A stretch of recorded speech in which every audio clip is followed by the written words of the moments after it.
Bab 3, Teks Eksposisi dalam Media Massa. Bersama dengan Ibu Lani Mulyani dari SMP Negeri 1 Cipongkor, Kabupaten Bandung Barat. Kenali unsur-unsur teks eksposisi. Setelah mempelajari materi ini, diharapkan kamu mampu mengenali informasi teks eksposisi, gagasan dan fakta, dan pola-pola pengembangannya dalam artikel ilmiah populer. Teks eksposisi. Teks eksposisi adalah teks yang mengemukakan sejumlah pendapat dengan disertai fakta yang ada. Teks eksposisi memuat penilaian, dorongan, atau ajakan-ajakan tertentu kepada halayak.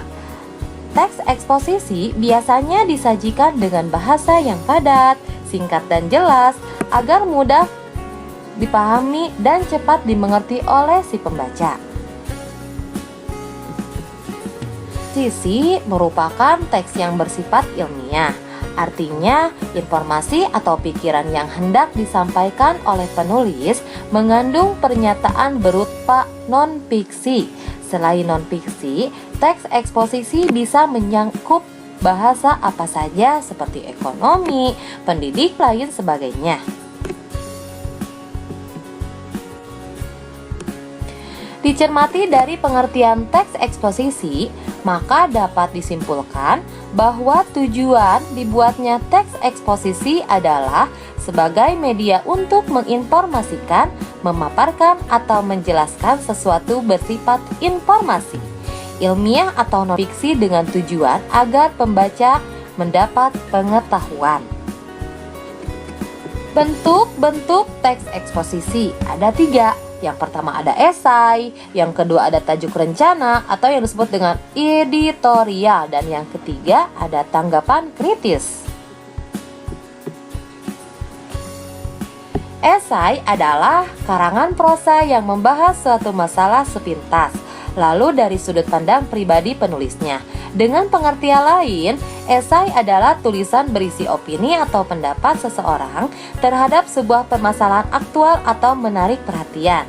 Yang kedua, ada tajuk rencana atau yang disebut dengan editorial, adalah sebuah artikel pokok atau rubrik dalam surat kabar yang berisi pandangan redaksi terhadap kejadian yang sedang hangat dibicarakan oleh publik pada saat surat kabar diterbitkan. Dan yang ketiga, ada tanggapan kritis, merupakan wujud dari penilaian atau koreksi seseorang atau suatu hal. Penilaian tersebut mempertimbangkan baik buruknya suatu hal yang menjadi pembahasan. Nah, sekarang kita bahas tentang ciri-ciri teks eksposisi. Yang pertama ada singkat dan padat. Yang kedua ada gaya informasi yang mengajak. Yang ketiga, ada menyampaikan teksnya secara lugas dan menggunakan bahasa yang baku. Yang keempat, menjelaskan informasi-informasi pengetahuan. Yang kelima, tidak memihak, berarti tidak memaksakan kemauan dari penulis terhadap pembacanya. Yang keenam, ada teks eksposisi bersifat objektif dan netral. Yang ketujuh, ada penjelasannya disertai data-data yang akurat. Yang kedelapan, ada fakta digunakan sebagai alat konkretasi dan kontribusi. Dan yang terakhir, ada umumnya menjawab pertanyaan apa, siapa, kapan, di mana, mengapa, dan bagaimana. Unsur utama teks eksposisi terbagi menjadi ke dalam 2 bagian. Yang pertama ada gagasan dan yang kedua ada fakta. Unsur utama teks eksposisi yang pertama ada gagasan disebut juga ide ataupun pendapat.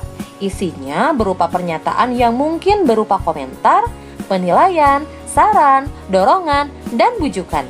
Contohnya, jika pemerintah tidak cepat bertindak dalam 10 tahun mendatang, hutan Sumatera akan musnah dan diikuti oleh musnahnya hutan Kalimantan. Yang kedua, ada fakta, adalah keadaan atau peristiwa yang merupakan kenyataan.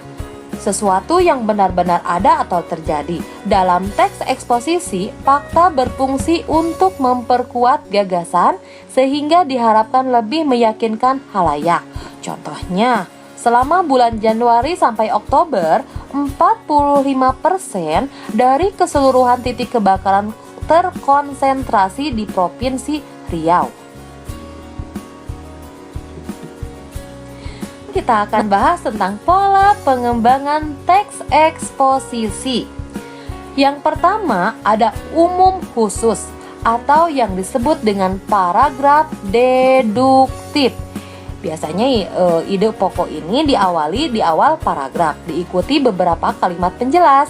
Yang kedua ada khusus umum atau yang disebut dengan paragraf induktif, diawali dengan beberapa kalimat penjelas, lalu ditutup oleh kalimat simpulan.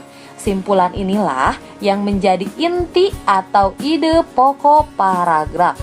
Yang ketiga ada ilustrasi. Gagasan atau ide pokok yang disampaikan penulis akan dilengkapi dengan ilustrasi sebagai pendukung. Dan yang terakhir ada pola pengembangan perbandingan.